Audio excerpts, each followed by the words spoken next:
Olá, hoje vamos estudar um pouquinho sobre os animais. Eles têm alma, qual que é a evolução, se tem karma. Muita gente tem cachorrinho, eu tenho esses dois, olha. Aqui chama Mel, aqui é o Bart. Não tenho filho ainda, eles são meus filhos. Então, e muita gente tem cachorrinho, tem gato, tem dúvida, né? Pergunta a respeito, né, dos animais. Eles têm alma? A pergunta costuma ser: tem alma? Um dia eles vão ser sempre cachorro, vão ser sempre gato, os outros animais também, óbvio, né? Vão ser sempre animais. Ou se um dia vão se tornar humanos. Tem karma, sofrimento, tem livre-arbítrio, o que acontece? Então vamos estudar um pouquinho a respeito disso, né? Vamos ver ali aqui o Livro dos Espíritos, questão 597. Visto que os animais têm uma inteligência que lhes dá uma certa liberdade de ação, há neles um princípio independente da matéria? Resposta é clara, sim, e que sobrevive ao corpo, ou seja, tem algo que sobrevive ao corpo. E Allan Kardec quis investigar mais. Ele perguntou: esse princípio é uma alma semelhante à do homem? E a resposta foi: é também uma alma, se quiserdes. Isso depende do sentido que se dá a essa palavra. Ela, porém, é inferior à do homem. Há entre a alma dos animais e a do homem tanta distância quanto entre a alma do homem e de Deus. Essa pergunta é grande. Vamos ficar primeiro só com essa parte. Tem uma alma, algo que sobrevive depois da morte do corpo físico. O resto da pergunta vamos deixar para o decorrer aqui do estudo. Mas essa primeira pergunta então está respondida. Tem, e é algo que sobrevive após a morte do corpo físico, né? Os animais têm uma espécie de alma que anima o corpo físico e que sobrevive à morte física. Mas e essa questão? O cachorro vai ser sempre cachorro? O cachorro um dia vai virar um homem, vai crescer, vai se desenvolver? E os outros animais? Ou fica todo mundo, cada um na sua espécie? Primeiro é importante entender que o espiritismo é evolucionista e não criacionista. Criacionista é crer que Deus criou o homem do jeito que ele é, criou o homem e pronto. Evolucionista é darwinista, né? Vem da evolução das espécies. O espiritismo está em sintonia com a teoria evolucionista. Ou seja, acreditamos que Deus é o Pai Criador, é a causa primária de todas as coisas, mas o espírito humano veio evoluindo. Iniciou-se como um princípio espiritual, né, e veio evoluindo, desde o mineral, passando por vegetal, o animal, até chegar no homem. Vamos entender isso daí. Olha a questão 607. Foi dito que a alma do homem, em sua origem, está no estado da infância na vida corporal, que sua inteligência apenas desabrocha e ensaia para a vida, onde o princípio cumpre essa primeira fase, né, antes do homem. E a resposta é: numa série de existências que precedem o período que chamais humanidade. Ou seja, já fala que é necessário um período antes da humanidade. A alma pareceria, assim, ter sido o princípio inteligente dos seres inferiores da criação? Ou seja, a alma teria sido o princípio inteligente que anima os animais? A resposta é longa, vamos ver ela inteira primeiro antes de comentar. Não dissemos que tudo se encadeia na natureza e tende à unidade? É nesses seres, nos animais, que estáis longe de conhecer totalmente, que o princípio inteligente se elabora, se individualiza pouco a pouco e ensaia para a vida, como dissemos. É, de alguma sorte, um trabalho preparatório, como o da germinação, em seguida ao qual o princípio inteligente sofre uma transformação e se torna um espírito humano. Por isso que já está com E maiúsculo aqui. É então que começa para ele o período da humanidade, e com ele a consciência de seu futuro, a distinção do bem e do mal e a responsabilidade de seus atos. Aqui já está meio respondida a terceira pergunta, né? Mas vamos continuar na segunda ainda. Como depois do período da infância vem o da adolescência, depois o da juventude e enfim da idade madura. E aqui é uma lógica muito simples que eles respondem, continuam na resposta, né? Crer que Deus teria podido fazer alguma coisa sem objetivo e criado seres inteligentes sem futuro seria blasfemar contra a sua bondade, que se estende sobre todas as suas criaturas, ou seja, acreditar que Deus teria feito um cachorro só para alegrar a nossa casa, o resto da vida, a eternidade, o cachorro vai ser só isso, não, sem um futuro nenhum, sem objetivo, mas de evolução, é contra a lógica da inteligência suprema, né? Então, dadas as respostas dadas pelos espíritos, podemos ver claramente que existe um período que antecede o da humanidade, onde o princípio espiritual se desenvolve e individualiza, até que esteja apto a tornar-se mais da espécie humana. E é importante entender que quando o espírito já se torna espírito mesmo humano, ele nunca mais vai reencarnar em animais, porque é uma evolução.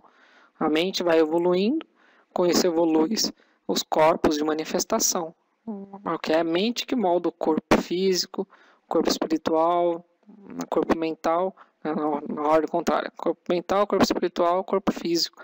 Então é a mente que molda. Então a mente humana já se desenvolveu e cada vez mais vai se desenvolvendo, moldando cada vez mais corpos de manifestação mais evoluídos. Então não vamos na próxima reencarnação correr o risco de reencarnar num gato, numa vaca, não, isso não ocorre, né? Mas depois que se tornou-se humana, a ideia é sempre evoluindo. E a própria espécie humana também foi evoluindo. Basta comparar desde quando ela surgiu.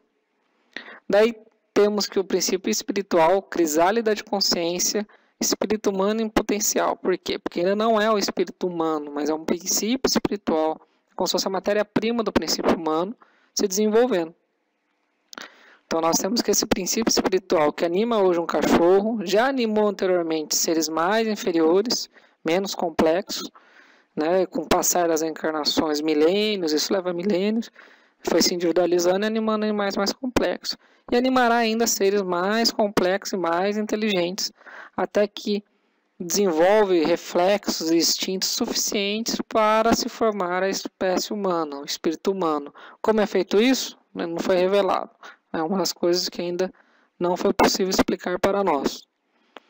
Mas é importante ressaltar, porque a gente confunde isso, que a espécie cachorro será sempre cachorro.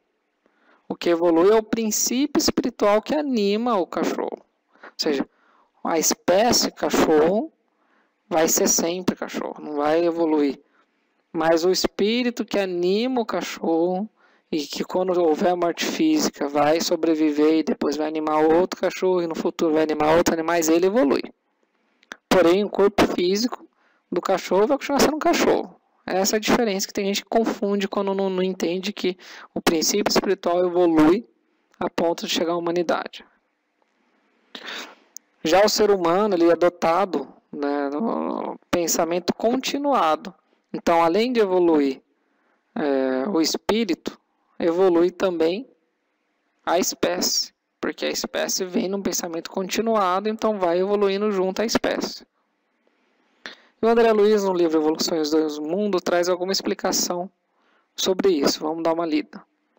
Se no círculo humano a inteligência é seguida pela razão e a razão pela responsabilidade, nas linhas da civilização sob os signos da cultura, observamos que, na retaguarda do transformismo, o reflexo precede o instinto, tanto quanto o instinto precede a atividade refletida.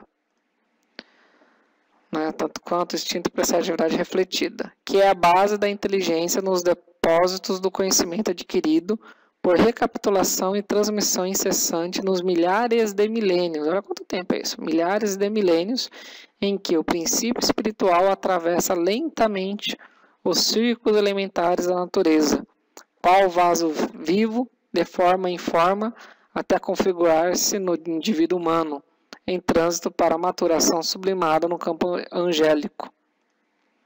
Desse modo, em qualquer estudo acerca do corpo espiritual, não podemos esquecer a função predominante do automatismo e da herança na formação da individualidade responsável, para compreendermos a inexequibilidade de qualquer separação entre fisiologia e a psicologia. Porquanto, ao longo da atração no mineral, da sensação no vegetal e do instinto no animal, vemos a crisálida da consciência construindo as suas faculdades de organização, sensibilidade e inteligência, transformando gradativamente toda a atividade nervosa em vida psíquica. Ou seja, aqui nesse slide ele resumiu tudo. O mineral ele é impregnado de princípio vital. De princípio vital não, desculpa, princípio inteligente.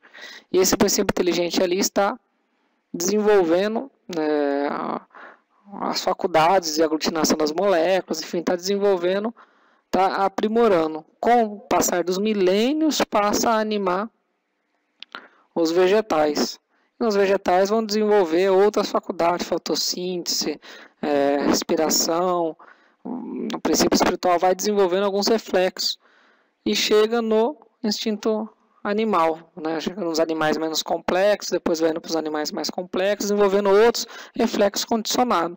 Tudo isso vai ficando no corpo mental e vai havendo a individualização do princípio espiritual. Até que um dia chega, né? Eu não sei se teria corpo mental, mas bem, o princípio espiritual ele vai armazenando tudo isso num reflexo condicionado. Até que um dia chega no estágio em que se torna apto a tornar-se um indivíduo, um espírito humano. Aí nessa hora é criado o espírito humano. E a partir daí tem o livre-arbítrio e a responsabilidade. Então há sim, toda a evolução do princípio espiritual. Então tá claro isso. Resta responder o quê? Os animais têm karma? As respostas às questões 595 e 599 do Livro dos Espíritos deixa bem claro que os animais não possuem livre-arbítrio, ou seja, não são dotados de poder de decisão para criar ações e reações, porque o karma nada mais do que em hindu significa reação, o que no fundo é ação e reação. Então, tudo que você faz gera uma reação, né? Tudo que você planta, você colhe. O que gera o karma? Praticar uma ação em desconformidade com as leis divinas. E você tem um resgate daquilo que você praticou de errado. Como os animais não têm livre-arbítrio, ele decide com instintos, ele não tem livre-arbítrio, não tem um raciocínio continuado para decidir alguma coisa, ele não tem também karma ou resgate. As dificuldades que eles possam passar servem de aprendizado para a evolução do princípio espiritual. Não é karma, não é resgate que ele está passando. O que não quer dizer que não devemos, obviamente, tratar os animais com amor e com respeito. Nós, como vimos, o princípio inteligente que anima um cachorro será um dia, daqui milhões e milhões de milênios, será um dia espírito humano. Ou seja, são nossos irmãos mais novos, então tem que tratar eles com amor e com respeito. Mas não tem karma. São essas 3 perguntas. Se houver mais dúvidas sobre a questão dos animais, mande no site, a gente vai procurar estar respondendo pelo próprio site ou fazendo alguma videoaula. Obrigado e até mais.